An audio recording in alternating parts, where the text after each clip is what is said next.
Bienvenidos a Sí se puede con Torres Caro, un espacio de diálogo, cultura, reflexión, donde las ideas se encuentran y los sueños se hacen posibles. Entrevistas, conferencias, experiencias que inspiran, porque juntos sí se puede.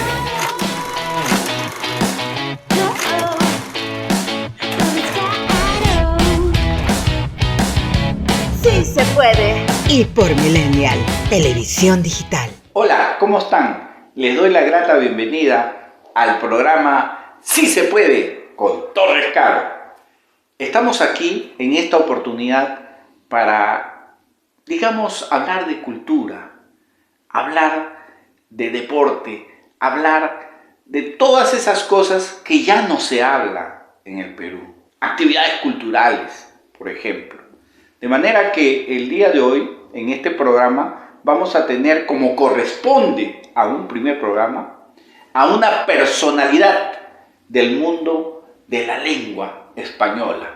Nos estamos refiriendo al presidente de la Academia de la Lengua Peruana. Seguidamente vamos a tener una presentación y permítanme ustedes, un poco de humildad. Humildad viene de la palabra aramea, que significa humus, significa principio, verdad. Es decir, que cuando uno habla con humildad, habla con la verdad. Por eso es que yo quiero traer a colación un reconocimiento. Dicen que no hay profeta en su tierra. Bueno, yo soy iqueño, pero soy iqueño porque decidí ser iqueño, porque no nací en Ica.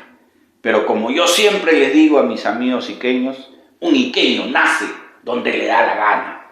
Y ese lugar fue donde crecí, ese lugar donde tengo mis amigos, ese lugar donde mis padres trabajaron, ese lugar donde estuvo toda mi gente. Y ese lugar tuvo la grata satisfacción, yo he tenido la grata satisfacción de que ese pueblo, la universidad más importante de esa ciudad, la Universidad San Luis Gonzaga de Ica, que lleva el nombre de un santo, que era un hombre dedicado a la juventud y que en honor a la juventud se le puso ese nombre, porque la juventud que reclamaba, queremos universidad, en los años 40, y que al final se cumplió el deseo.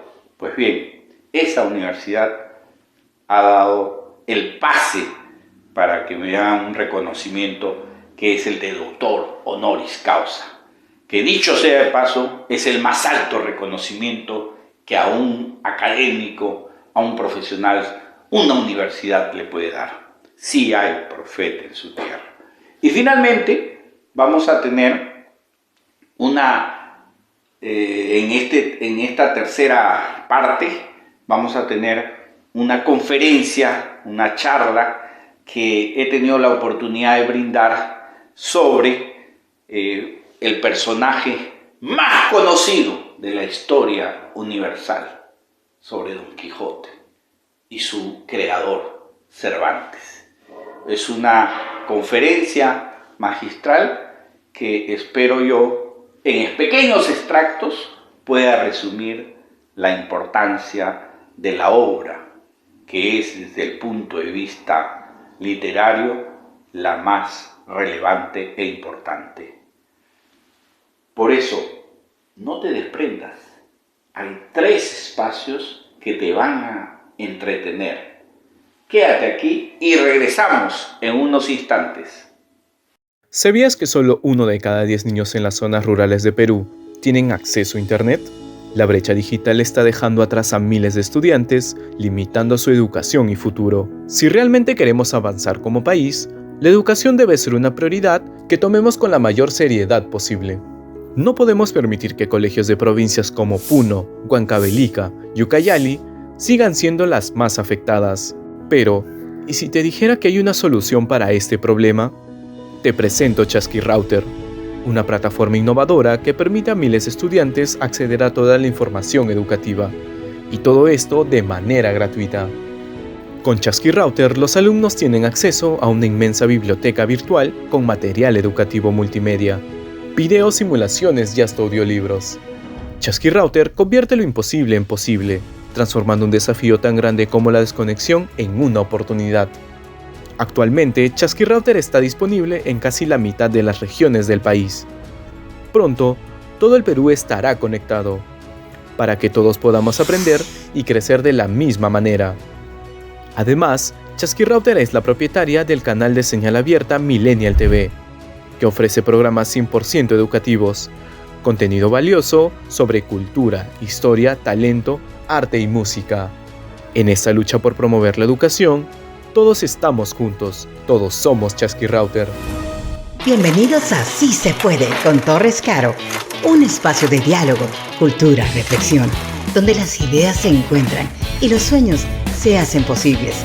Entrevistas, conferencias, experiencias que inspiran, porque juntos sí se puede.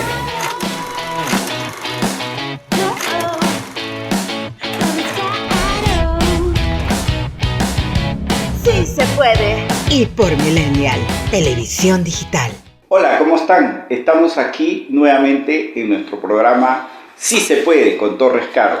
Y en esta oportunidad tenemos a un invitado de lujo, alguien excepcional, no solamente por la carrera que ha hecho en el ámbito de la literatura, sino porque ocupa uno de los cargos más importantes en la lengua castellana. Nos referimos al profesor Eduardo Francisco Hopkins Rodríguez, a quien lo tenemos en esta oportunidad. Él es licenciado en literatura hispánica, es magíster en literatura peruana y es doctor en literatura latinoamericana. Es decir, el doctor Hopkins, ¿lo pronuncio bien, doctor? Perfecto. El doctor Hopkins es un erudito en materia de literatura y por eso lo tenemos aquí. Doctor Hopkins, ¿qué nos puede contar de la academia que usted preside? Bueno, la Academia Peruana tiene por funciones observar cómo se va transformando el castellano en nuestro país, ¿no? Ustedes saben muy bien que cada zona, cada región del país habla castellano, habla español, pero con algunos matices, ¿no? ¿Y por qué ha sido elegido usted presidente de lo que viene a ser el idioma más importante entre los grandes idiomas del mundo? Bueno, no sabría decirle por qué, simplemente fue una elección dentro del organismo de la academia y voy con mi equipo, que es el consejo directivo, yo presido, se vota en una asamblea y bueno, así es. ¿Y qué se siente ser presidente en un momento histórico en el Perú? Porque tenemos conocimiento que dentro de muy poco se va a llevar adelante a cabo el gran Congreso de la Lengua Castellana, el 10º Congreso de la Lengua Castellana, que se va a llevar a cabo en el Perú y se lleva a cabo en Arequipa. Sí, eso es una situación excepcional. Bueno, Mario Vargas Llosa, nuestro escritor, premio Nobel, miembro de la Academia Francesa, ha insistido mucho en congresos previos de que el siguiente siglo debería hacerse en Arequipa. Entonces, se llegó al acuerdo del 9º siglo que iba a ser en Arequipa en 2023. No se pudo realizar por cuestiones de inseguridad. Entonces se realizó en Cádiz, y en Cádiz tomamos el acuerdo, eso sí, me apoyaron todos los académicos de las otras academias, para que insistiéramos con Arequipa. Entonces se programó el 10º Congreso. ¿Qué legado espera que deje este Congreso al Perú? Bueno, por un lado, el establecer una comunicación con hablantes de otros países, por ejemplo, de las demás academias, que configuran lo que llamamos ASALE, o sea, la Asociación de Academias de la Lengua Española, ¿no? Vienen también representantes de la Real Academia Española. Entonces, los temas son muy relevantes. Hay un eje central que es mestizaje. Entonces, el mestizaje, ¿cómo se refleja en la relación con el lenguaje castellano? ¿Cómo influyen las lenguas andinas o las lenguas de las amazónicas, ¿no? También. Y mestizaje también tiene que ver con los procesos sociales, ¿no? Raciales, culturales. Y todo eso se refleja en la lengua. Entonces, eso sí. ¿Y qué relación desde la Academia Peruana de la Lengua se tiene con las lenguas que son propias del Perú, digamos el aymara, el quechua y muchas más que están? ¿Qué vínculo o cuál es la función que hace la Academia de la Lengua? Bueno, nuestra función principal es el español, pero sí en nuestras publicaciones damos espacio a los investigadores que trabajan lenguas amazónicas o lenguas andinas, ¿no? Quechua, aymara, etc., ¿no? Tenemos un boletín, o sea, publicamos 2 boletines al año, y la mayor parte de artículos de estos boletines tienen que ver con la lengua y sobre todo con las lenguas locales, ¿no? Las lenguas originarias que llamamos, ¿no? Entonces, esa es nuestra función. Libros, artículos, aunque no es nuestro objetivo.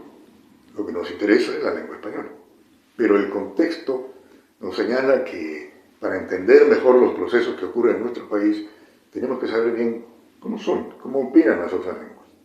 Y el español influye en las otras lenguas peruanas, ¿no? Y a su vez estas influyen en el español. Y una interrogante que salta a la vista y es, ¿en qué medida el español peruano se internacionaliza? Es decir, nuestros modismos, nuestras maneras de hablar, yape, causita, ese tipo de cosas que están en el imaginario, en la conducta popular, ¿hasta qué punto la Academia de la Lengua recoge ese tipo de expresiones, ese tipo de giros del lenguaje? Claro. Bueno, tenemos la obligación de ir incrementando el diccionario de peruanismos. Tenemos ya publicado un volumen y allí el sistema es pasar al plano virtual, o sea, enriqueciéndolo virtualmente. Y nuestra relación con la ASALE implica también un constante trabajo. Tenemos una comisión de lexicografía que está constantemente enviando información sobre todos estos términos. Cuando ASALE decide publicar un diccionario, sea de americanismos o un diccionario de peronismos, nos pide consulta, ¿no? Y nuestras comisiones proponen. A veces nos dicen, nos ha llegado este informe de este término. Entonces decimos si funciona o no, en qué contextos, porque no solo es registrar en un diccionario el término, sino también indicar la fuente. ¿Y puede darnos un ejemplo de una palabra propia, digamos, del español peruano que haya tenido esa acogida por parte de la Academia? Son muchas, ¿no? Ya son parte del lenguaje común, ¿no? Pero, por ejemplo, recuerdo los problemas que tuvo don Ricardo Palma para registrar las fichas con sus vocablos que él usaba o que circulaban, ¿no? Y ahora son parte de, por ejemplo, un ejemplo que no es un peronismo estrictamente hablando, aunque en el fondo sí, ¿no? Es el verbo presupuestar. No se lo aprobaron a Ricardo Palma. Peleó, chilló, todo. Ahora está, es normal, lo usamos todo el tiempo, ¿no? Panegirizar. Estoy hablando de Palma, no estoy hablando de ahorita todavía, ¿no?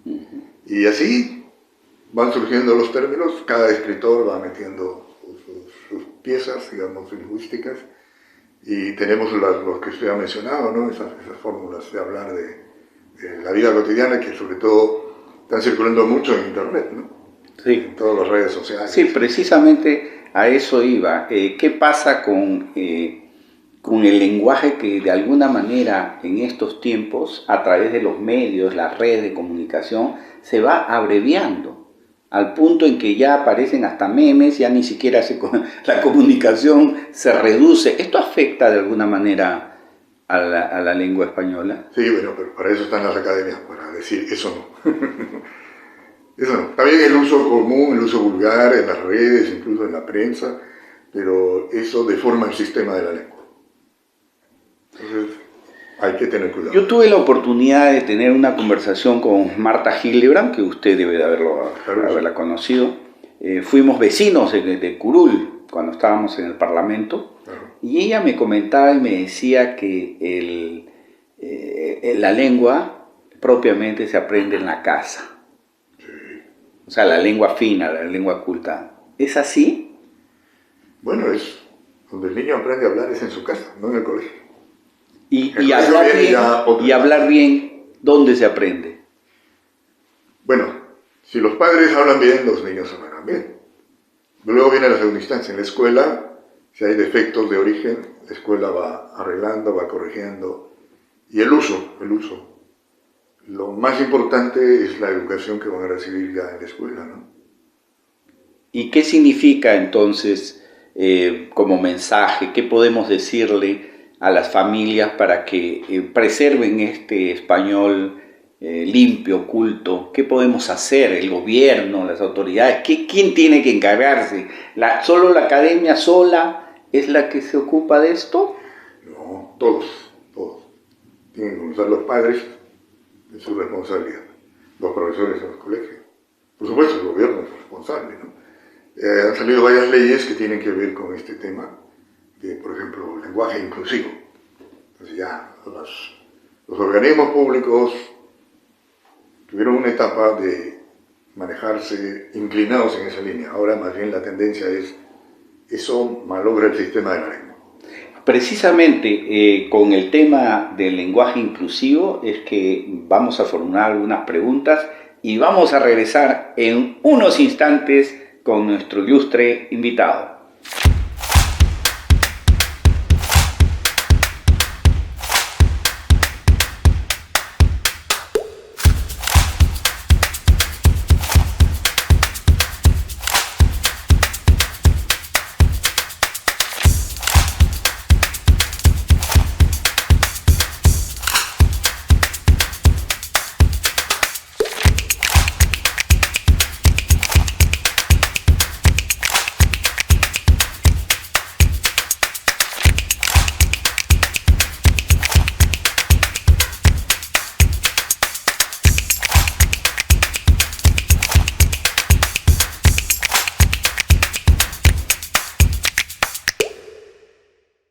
Bienvenidos a Sí se puede con Torres Caro, un espacio de diálogo, cultura, reflexión, donde las ideas se encuentran y los sueños se hacen posibles. Entrevistas, conferencias, experiencias que inspiran, porque juntos sí se puede.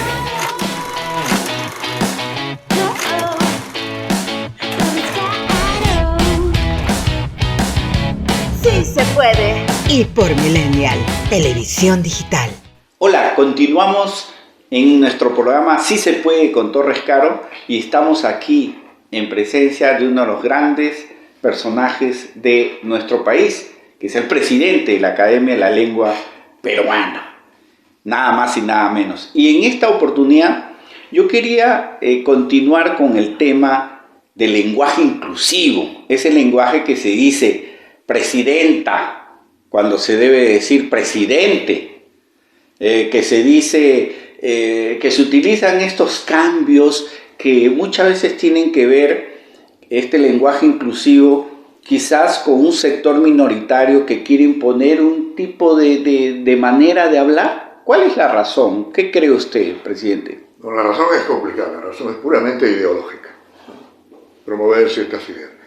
Pero lo que se puede asumir como algo consistente es que todos estos movimientos ideológicos nos llaman la atención hacia la siguiente relación. Hay que respetar a las personas, hombres, mujeres, etc. ¿no? Bajo ese principio, no es necesario que en el lenguaje se haga estas duplicaciones. Lo fundamental es que la duplicación es innecesaria porque el sistema no lo permite, ¿no? Es muy fácil observar cuando las personas escriben un texto con él, ella, los, las, etc. y en algún momento se equivocan. Porque el sistema de lengua gana y sabe lo que es. ¿Por qué? Porque hemos aprendido desde niños, en el colegio y en la universidad, a hablar bien el castellano. Cuando vienen estas cosas postizas, no encajan. Eso ya puramente sistemático. Lo otro es que no es necesario. Hay muchas formas de destacar la presencia de las otras personas, de las mujeres, etcétera, que son más importantes. Pero digamos, ¿cuál es el término? ¿Ya está aceptado por la academia el llamar al presidente, presidenta, cuando se trata de una mujer? ¿Está ya aceptado? Bueno, en algunos sectores se acepta, pero formalmente no, porque no es necesario. O sea, está mal que se diga, si está presidiendo una mujer, que se le diga presidenta. Sí, en la práctica uno escucha mucho eso. Mucho. En otros países. Y mire, en el Parlamento, cada vez que dirigía a una mujer, siempre se dirigía la presidenta. Yo siempre decía presidente, yo no decía presidenta. Pero seguramente lo habrán corregido. Sí, intentaban corregirme, decía, sí, pero esto no es así. El idioma no se puede atropellar, ¿no es cierto? O sea, porque para mí me parece que el lenguaje inclusivo, no sé, dígame usted, corríjame, si es un atropello al idioma del gran Cervantes. En algunos casos sí, ¿no? Porque obliga a estas cosas que técnicamente llamamos malogra el estilo, lo recarga con cosas innecesarias, ¿no? Pero hay otro factor que es muy, muy práctico, es qué hacemos con los niños en la escuela que tienen que aprender contextos con este lenguaje duplicado. Ya es difícil para los niños estudiar, y luego tienen que aprender este sistema extraño que cuando ellos van aprendiendo la gramática, la sintaxis, no encaja. Pero no podemos negar que de alguna manera ese lenguaje popular, etcétera, debe de ser recogido por la academia, ¿no? Porque ya se ha extendido tanto. Por ejemplo, ahora con la presencia de los venezolanos, ellos han traído también su propio modismo, su propio lenguaje, Claro. que llega a una especie de mixtura. En la academia que quisiéramos, para que todos entendamos, la academia es la encargada de decir, bueno, esto vale, esto no, esto sí. ¿Bajo qué criterios? No, el primer criterio es el uso. Si la gente lo usa, lo vamos a tomar en cuenta. Luego, Así se diga aiga, no. porque la gente lo usa. Sí, pero está mal. Está es que mal. ahí viene el otro. Primero, el uso es una cosa. Y luego dice, encaja en el sistema de la lengua, corresponde a nuestra gramática, a nuestra fonética, a nuestra sintaxis. Sí, entonces se incorpora. Si no, pues aiga es un arcaísmo. Siglo XVI, siglo XV hablaban así.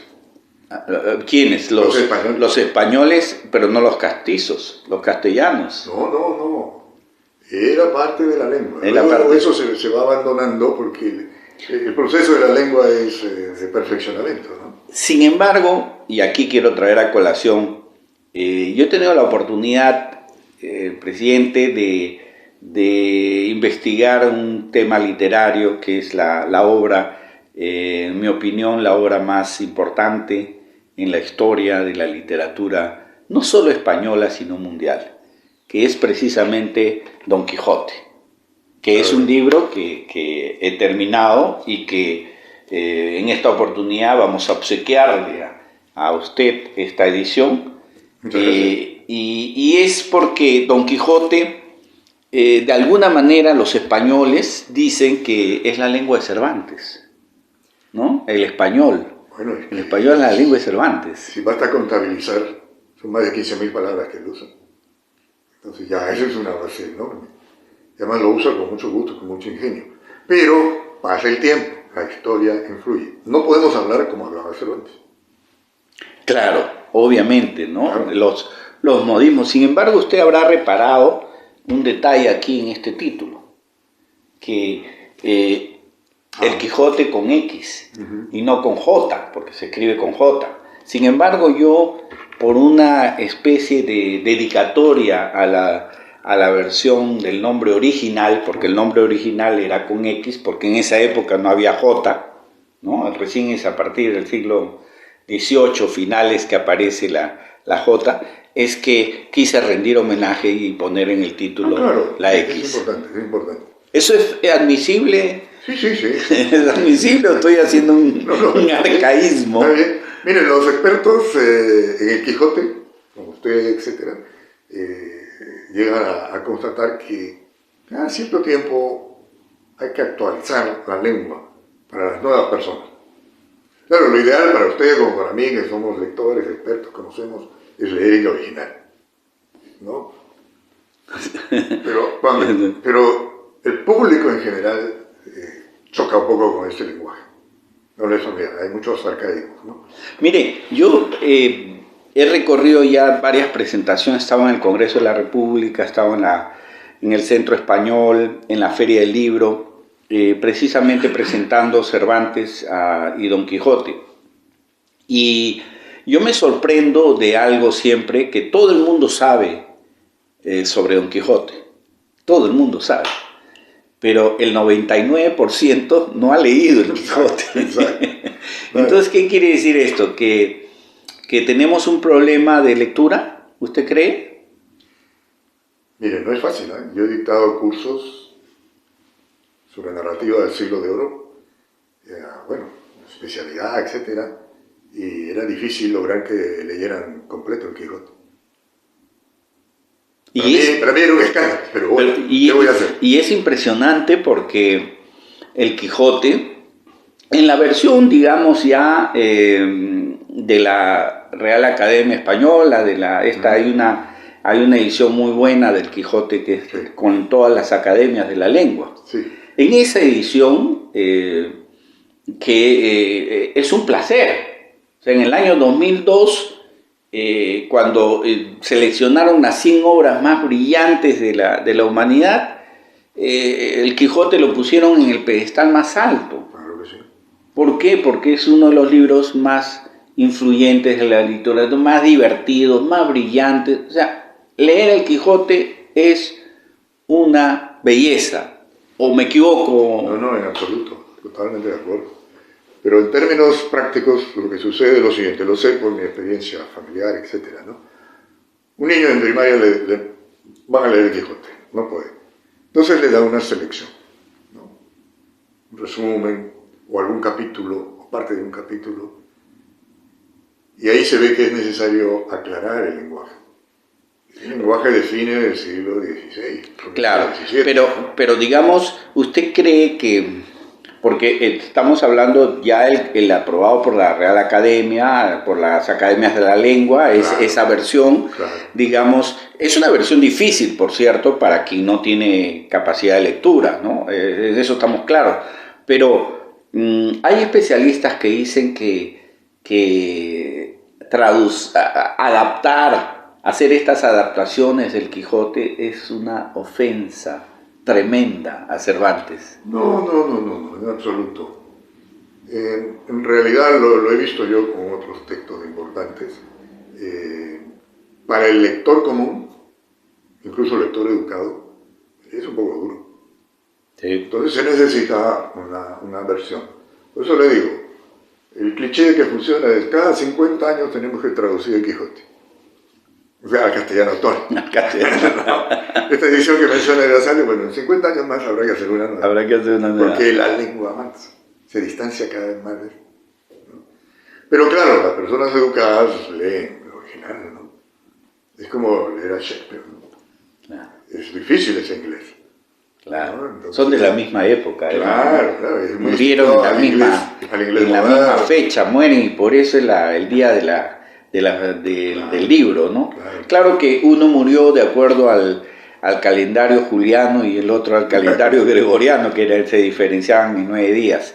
Pero yo, para ir terminando nuestra conversación con una de las personas que más sabe de literatura, es el presidente de la Academia de la Lengua, no necesariamente, bueno. y licenciado en literatura hispánica, magíster en literatura peruana y doctor en literatura latinoamericana. O sea, estamos hablando que abarcó todo.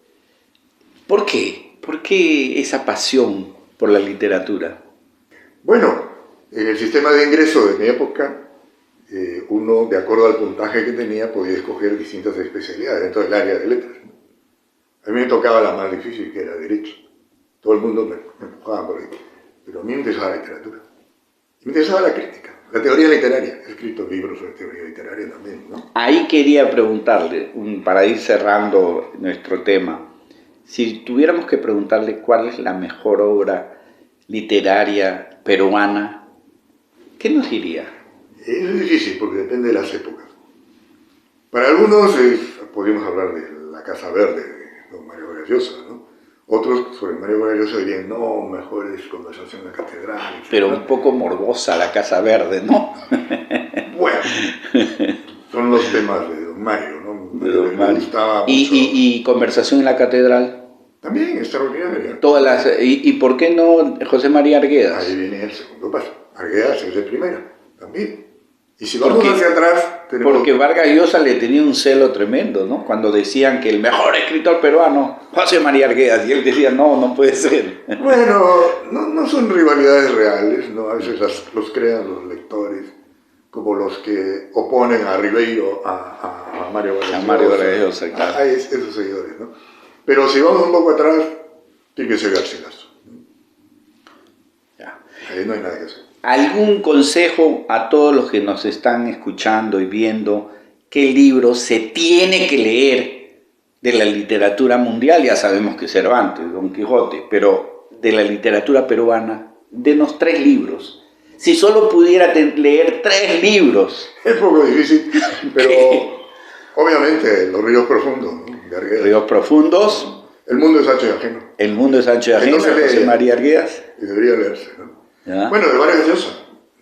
¿Cuál Para mí escogería? el preferido es La guerra del fin del mundo. Ya, la guerra del fin del mundo. Pero obviamente está La Casa Verde. Muy bien, agradecemos la oportunidad que hemos tenido con el máximo representante de la lengua peruana, pero nosotros culminamos con un ping-pong.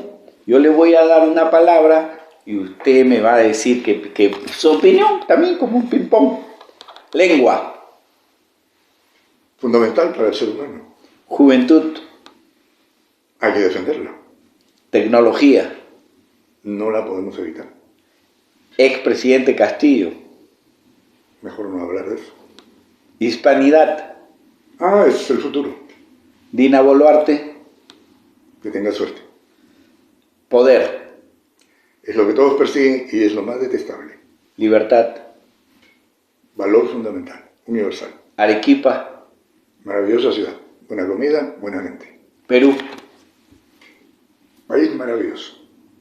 Muchas gracias. Hemos tenido con nosotros a un formidable e ilustre personaje de nuestro tiempo, el presidente de la Academia Peruana de la Lengua, el doctor Hopkins. Muchas gracias por la oportunidad. Gracias por la invitación, muy amable. Muchas gracias. Buenas noches. Y con ustedes, hasta la próxima ocasión. Dijeron que no podíamos y le respondimos en la cancha.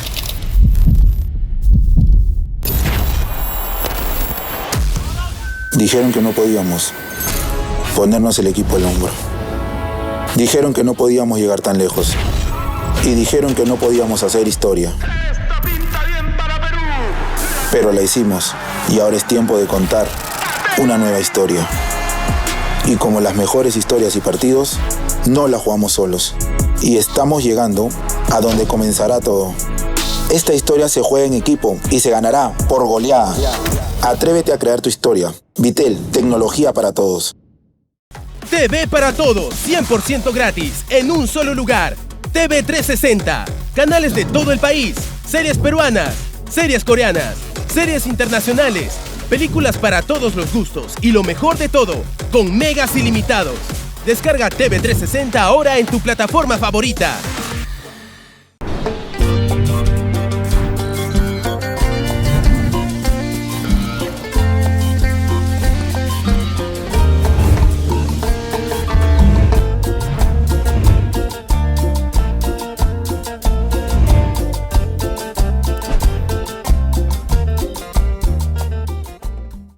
Hoy, 15 de agosto, nos congregamos en esta solemne ceremonia para rendir homenaje a una figura sobresaliente y excepcional. Es para nuestra universidad un honor conferir el título de doctor honoris causa al doctor Carlos Alberto Torres Caro como reconocimiento a sus aportes en el campo de la educación y derechos humanos.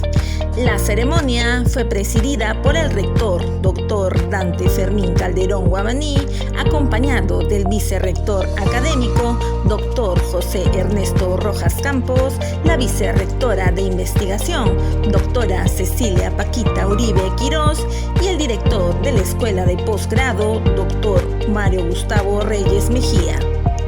La distinción de doctor honoris causa, la más alta que esta casa de estudios puede otorgar, no solo celebra los méritos académicos y profesionales del homenajeado, sino que reconoce también los valores que dan sentido a nuestra labor universitaria: el pensamiento crítico, la investigación rigurosa, el compromiso social y la vocación de servicio. Se reconoce con el grado honorífico de doctor honoris causa al doctor Carlos Alberto Torres Caro. Vamos enseguida al acto de investidura. Para ello vamos a invitar al doctor Dante Calderón Guamaní, se ubique delante de la mesa de honor. De igual manera, el doctor Carlos Alberto Torres Caro, personaje que va a recibir la investidura de honoris causa, van a acompañar los vicerrectores académico y de investigación y el director de la Escuela de Posgrado. Muy bien, de acuerdo a la resolución rectoral 1162-R-única-2025, se resuelve en su artículo primero otorgar el título honorífico de doctor honoris causa a Carlos Alberto Torres Caro en mérito a su reconocida e intachable trayectoria profesional y académica. Siendo así, el rector va a pasar a colocar la medalla correspondiente y el público asistente, fuertes aplausos. Estamos así dando el título honorífico de doctor honoris causa al doctor Carlos Alberto Torres Caro.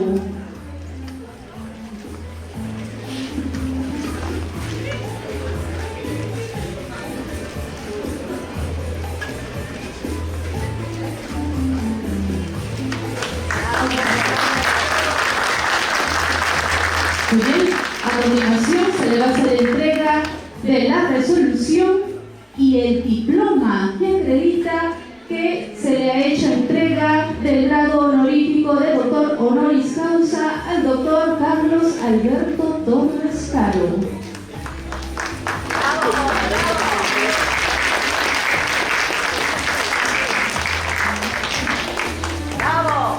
Felicitaciones. De esta manera nuestra universidad reconoce su intachable trayectoria profesional y académica en beneficio de la educación universitaria y su aporte intelectual en favor del derecho peruano.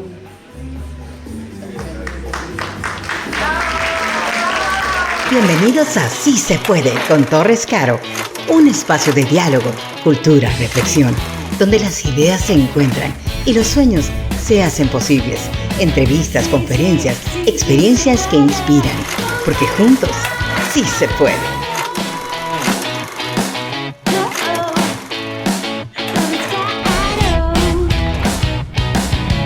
Sí se puede. Y por Millennial, televisión digital. ¿Cómo no estar agradecido a una universidad como San Luis Gonzaga de Ica con este tremendo reconocimiento que nos han hecho? Gracias, Ica. Y como dije, un iqueño nace donde le da la gana. Ahora vamos a pasar a una conferencia magistral sobre la figura más importante de la historia literaria mundial, sobre Don Quijote. En estos momentos, en el Centro Español del Perú. Nos reunimos en el Centro Español del Perú para celebrar una obra de gran trascendencia literaria, Don Quijote, ingeniosamente inmortal. Esta obra, escrita por el doctor Carlos Torres Caro, un renombrado académico, jurista y autor, no solo rinde homenaje a la inmortalidad de uno de los personajes más emblemáticos de la literatura universal, sino que también profundiza en su relevancia cultural, histórica y filosófica. A continuación, es un privilegio presentar al presidente del Centro Español del Perú, el doctor Carlos Javier Campoy Peláez, quien compartirá unas breves palabras de bienvenida para todos ustedes. Sin más, le cedo la palabra al doctor Campoy.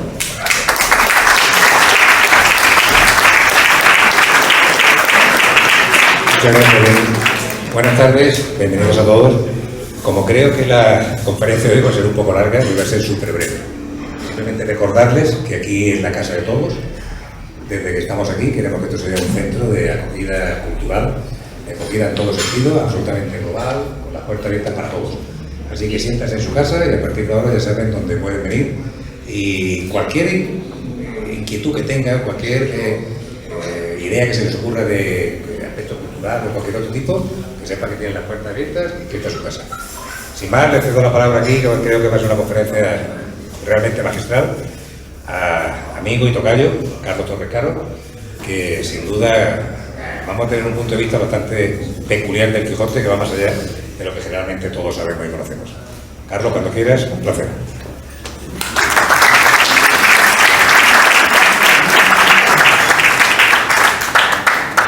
Más allá de los méritos académicos y profesionales, Carlos Alberto Torres Caro es un apasionado cervantista, y hoy lo tenemos aquí y le cedo el uso de la palabra.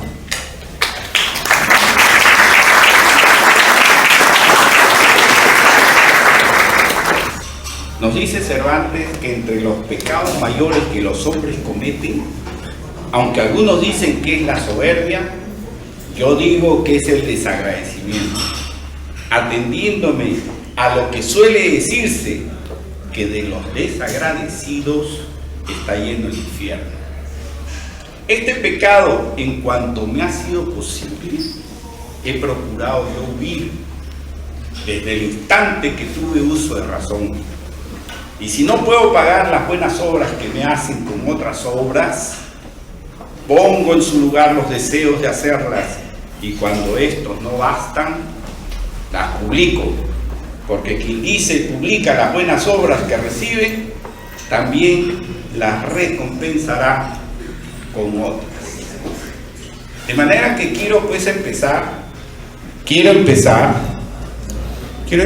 con el agradecimiento a mi querido amigo Carlos Campoy, porque desde el primer instante que él conoció la obra Don Quijote ingeniosamente inmortal, de inmediato se puso a disposición él y todo su equipo para que hoy día estemos todos y cada uno de los presentes reunidos. Por eso quiero pedir un aplauso fuerte para Carlitos, presidente.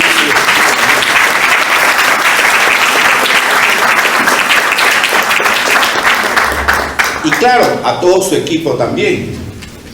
Pero también quiero agradecer a todos y cada uno de los que están aquí presentes, porque incumpliendo el mandato bíblico de Génesis, donde dice que el día domingo se descansa, ustedes han venido aquí el día de hoy para escuchar, ¿sabe Dios qué cosa tiene que decir este señor que está al frente de ustedes? De manera que yo quiero pues agradecerles a todos los que están aquí, porque si bien es cierto, un día domingo es un día de familia, un día especial, ustedes han dejado eso para estar aquí presentes. Es decir, ustedes han hecho, creo yo, más todavía que lo que Atahualpa hizo con Francisco Pizarro. Al darle todo el oro y esa plata, ustedes me han dado más, porque me han dado su tiempo, me están dando su tiempo y su voluntad. Muchas gracias, un aplauso para ustedes.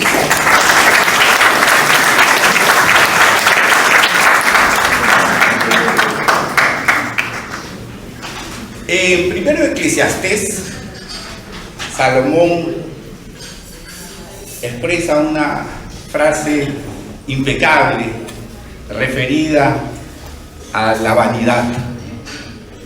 Vanidad de vanidades, todo es vanidad, nos dice el primero Eclesiastés. Pues bien, yo quiero hablar un poco del pecado favorito del demonio, ¿no? la vanidad. Y voy a empezar pues a hacer un poco, entrando en esto del yo, es decir, hablarles del libro que he escrito y que me ha tomado mucho tiempo. Yo tuve la suerte, la fortuna de vivir en una casa con biblioteca. Eso hoy en día es una gran fortuna. Y tuve la suerte de estar en esa biblioteca mucho tiempo de mi infancia, de mi juventud primera, mi adolescencia. Y cuando yo recuerdo ese momento, cuando yo ingreso a la biblioteca de mi casa, veo en el lado izquierdo, lo recuerdo nítidamente, los libros de historia. Porque yo tenía un padre que era abogado, pero que era también maestro de historia. Y a la mano derecha, los estantes que había, eran libros de literatura. Porque yo también tuve una madre abogada y también profesora, pero de literatura. Y al frente mío estaban las enciclopedias, y estaban los libros especiales. Entre ellos había uno que yo no me atrevía a leer. Frisaba los 2 lustros y yo lo miraba, hasta que un día me decidí a entrar en sus páginas. Estoy hablando de la obra inmortal de Don Quijote de la Mancha. Obviamente en su versión primera, en su versión original, esa que está compuesta de 2 tomos y que es difícil a veces de leer, ¿no? Cuando uno se adentra en las páginas de Don Quijote, uno piensa que no puede, para un adolescente, poder acceder a ese conocimiento. Sin embargo, desde el primer instante que empieza la famosa frase más importante de la historia de la literatura, te atrapa y no te deja. Es por eso que yo quiero en esta oportunidad también agradecer a 3 artistas que han hecho su contribución para que esta obra sea una realidad. Y uno de ellos me llamó mientras estaba yo camino aquí con ustedes, diciéndome que estaba en una situación muy complicada de salud. Me refiero a Álvaro Suárez Vértiz, el que considero yo el pintor peruano vivo más importante, creador del garabaticismo, y quien precisamente he tomado la portada de su obra maestra, que es Don Quijote y Sancho, que ustedes la pueden ver ahí. Pues bien, un aplauso para Álvaro, que si bien está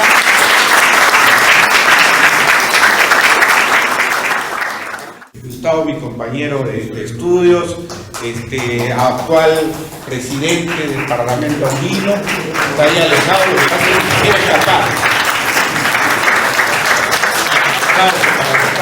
Ha tomado la molestia, ha dejado el Parlamento Andino, el presidente del Parlamento Andino. Imagínense. Y ahí están las flores en su logo. Muchas gracias, Gustavo.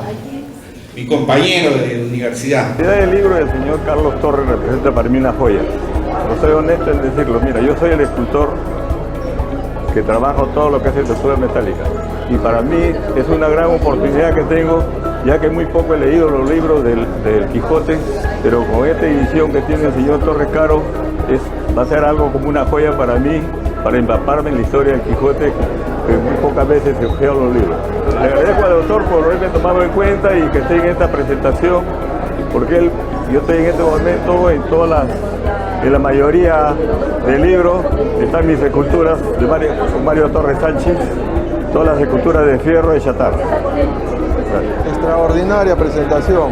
Más bien, él ha sido el gestor de este libro. Prácticamente yo soy pintor y hace como 10 años nos conocimos. Él me pidió pues para colaborar en este proyecto. Y yo encantado, ¿no? Y sobre todo, bueno, ha habido un vínculo bastante más que amical, un vínculo humanista, ¿no? de intercambio de conocimiento, porque él es un personaje y además un personaje es una persona bastante culta. Y me quedé maravillado con toda esa sapiencia en torno al Quijote. Las ediciones, las primeras ediciones, tanto extranjeras como españolas, extraordinario. Y ahí un poco que me sentí contagiado por su emoción, ¿no?, al Quijote. Y en torno a esa emotividad empezó a desarrollarse este proyecto. Pues mira, de las presentaciones que yo he oído, son muchas, me parece la más brillante. Desde luego hay que reconocer que la erudición de Carlos es verdaderamente impactante, y el libro recomiendo a todo el mundo que lo compre porque es una auténtica maravilla. Creo que hemos disfrutado de una exposición brillante donde hemos podido conocer otras facetas de Cervantes y sin duda el libro más importante de la literatura universal. Así que animo a todos a que compren el libro y disfruten como hemos disfrutado nosotros hoy con esta brillante exposición.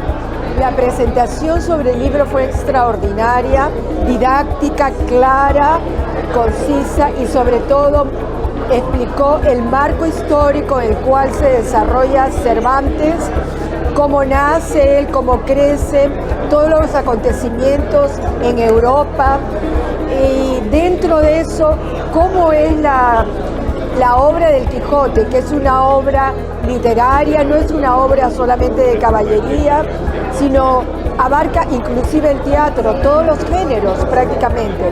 Extraordinario.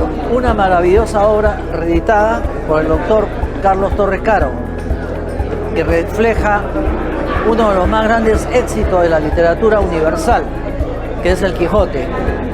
Libro totalmente difundido a nivel mundial y de una lectura obligatoria para todos, que tiene grandes enseñanzas, sobre todo en la parte de caballería, que es muy importante, y sus reglas de vida. Lo felicito al doctor Carlos Torres Caro por esta maravillosa presentación y reeditación de este libro. Me pareció muy interesante, sobre todo porque él tiene tanta historia que contar, que decir, es como un libro abierto. Bueno, como siempre, excelente, más que orgullosa, porque él siempre se destaca en su profesión, en su experiencia de autores de tantos libros. Estoy muy agradecida, muy contenta de estar con ustedes, con él sobre todo, ¿no? La presentación del libro, excelente, y el libro en sí, una maravilla. Realmente yo soy un gran aficionado al Quijote de la Mancha, y para mí esta exposición, que ha sido súper amena y muy bien encuadrada dentro del espacio-tiempo histórico de Cervantes, me ha parecido extraordinaria. Felicitaciones a Carlos y felicitaciones a los que han promovido este tipo de presentación. Gracias. This was an extraordinary presentation, bringing together historical, philosophical and political elements of the history of Don Quixote and putting it into an unusual context relating to many aspects of Peruvian culture. An extraordinary presentation.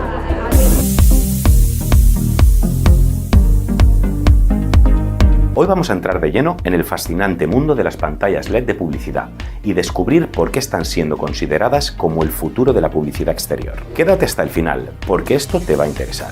Primero vamos a despejar una duda. ¿Qué es exactamente una pantalla LED? LED significa diodo emisor de luz, y estas pantallas son famosas por su brillo y claridad, incluso bajo la luz del sol directa. ¿Pero qué las hace tan especiales para los negocios y las ciudades? Estas maravillas tecnológicas no solo ofrecen imágenes ultra nítidas y colores brillantes, sino que también son increíblemente eficientes en términos de energía.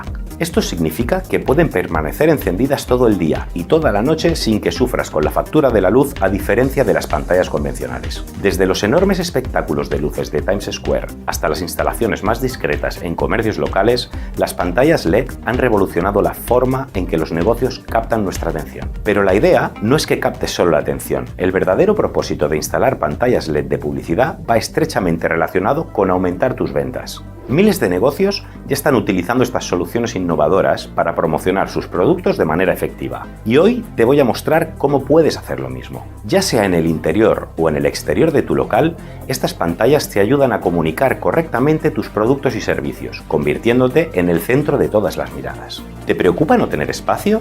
No hay problema, tenemos pantallas de diferentes tamaños y formatos que se adaptan perfectamente a cualquier lugar, desde un pequeño escaparate hasta grandes exteriores. Con tecnología de imagen en 4K y una luminosidad que supera hasta 10 veces la de un televisor convencional, estas pantallas aseguran que tus productos nunca pasen desapercibidos. Y no solo eso, nuestra tecnología permite captar nuevos clientes y fidelizar a los actuales mediante contenidos visuales dinámicos y efectivos.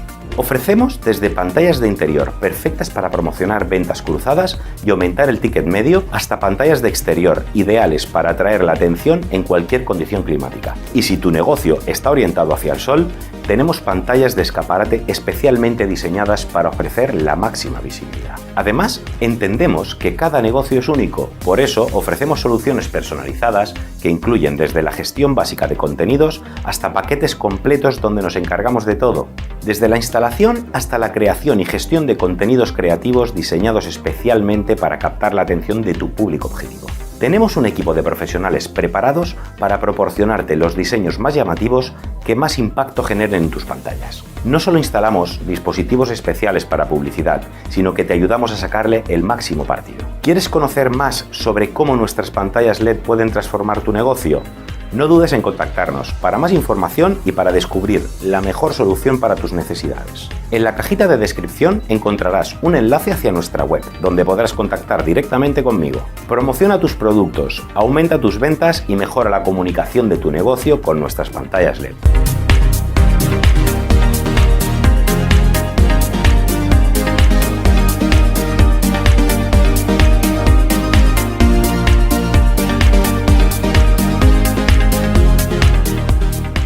Bueno, esta conferencia se llevó a cabo en el Centro Español del Perú, en la que tuvo participación la comunidad hispana y sobre todo con un personaje como Don Quijote, que fue materia de esa conferencia como ustedes las han visto. Quiero agradecer a los invitados que he tenido, un invitado de lujo como el presidente de la Academia de la Lengua Peruana, y agradecer a la Universidad San Luis Gonzaga por este reconocimiento y también al Centro Español del Perú.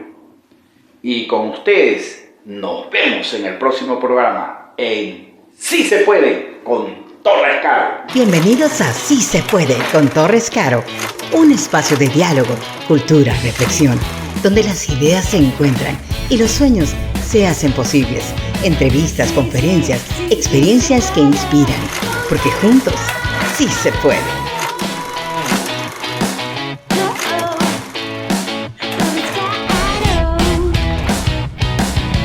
Sí se puede. Y por Millennial, Televisión Digital.